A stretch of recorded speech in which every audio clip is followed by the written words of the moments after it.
শীত উপেক্ষা করে কক্সবাজার সমুদ্র সৈকতে পর্যটকের উপচে পড়া ভিড়। এ নিয়ে আরো জানাচ্ছেন সহকর্মী সৌরভ দেব।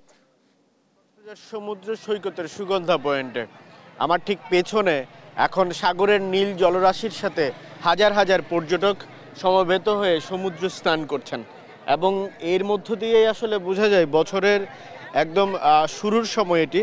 শিক্ষা প্রতিষ্ঠানগুলো খুলতে শুরু করেছে এবং যদিও সাপ্তাহিক ছুটি, আগামীকাল থেকে কর্মদিবস শুরু হচ্ছে। সব মিলিয়ে আসলে এখনো পর্যন্ত কক্সবাজারে পর্যটকের টইটুম্বুর একদম যেটি শুরু হয়েছিল বছরের গেল বছরের একদম শেষ মাস থেকে ডিসেম্বরের প্রথম সপ্তাহ থেকেই এই ভিড় শুরু হয়েছিল এবং এখানকার যারা পর্যটন ব্যবসায়ী রয়েছেন তারা বলছেন এই যে ভরা পর্যটন মৌসুম এটি এই জানুয়ারি মাস পর্যন্ত থাকতে পারেন এবং বিশেষ করে ছুটির দিনগুলোতে এই ভিড় আরও বাড়তে থাকে এবং যেহেতু এখন সেন্ট মার্টিনে পর্যটন যাতায়াতেও নিয়ন্ত্রণ রয়েছে, শুধুমাত্র 2000 পর্যটক আসা যাওয়া করতে পারেন।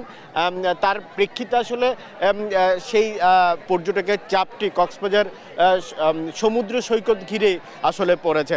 সেই সাথে অন্যান্য যেই দ্বীপ উপজেলাগুলো রয়েছে সেই দ্বীপ উপজেলাগুলোতেও এই পর্যটকের ভিড় আমরা দেখতে পেয়েছি এবং আপনারা নিশ্চয়ই যেটি দেখছেন যে এখন সাগরের যে নীল জলরাশির সাথে একদম সমুদ্র স্নানে গা ভাসাচ্ছেন এখানকার হাজার হাজার পর্যটক এবং এই সুন্দর মুহূর্তটি কেউ কেউ ছবিতে ধারণ করছেন এবং ব্যবসায়ীরা যেটি বলছেন প্রায় প্রতিদিনেই লাখের কাছাকাছি পর্যটক এখন কক্সবাজারে অবস্থান করছেন এবং সেই সাথে প্রশাসনের পক্ষ থেকেও যে কড়া নিরাপত্তা ব্যবস্থার কথা, পর্যটক হয়রানি বন্ধ সহ নানান বিষয়ে তারা তদারকি করছেন এবং সেই সাথে লাইফগার্ড কর্মীরা তো রয়েছেন যেন সাগরে সমুদ্র স্নান করতে এসে কোনো ধরনের দুর্ঘটনায় যেন পর্যটকরা না পড়েন সেই দিকটাই তারা খেয়াল রাখছেন। তো কক্সবাজার থেকে আমার কাছে আসলে এই ছিল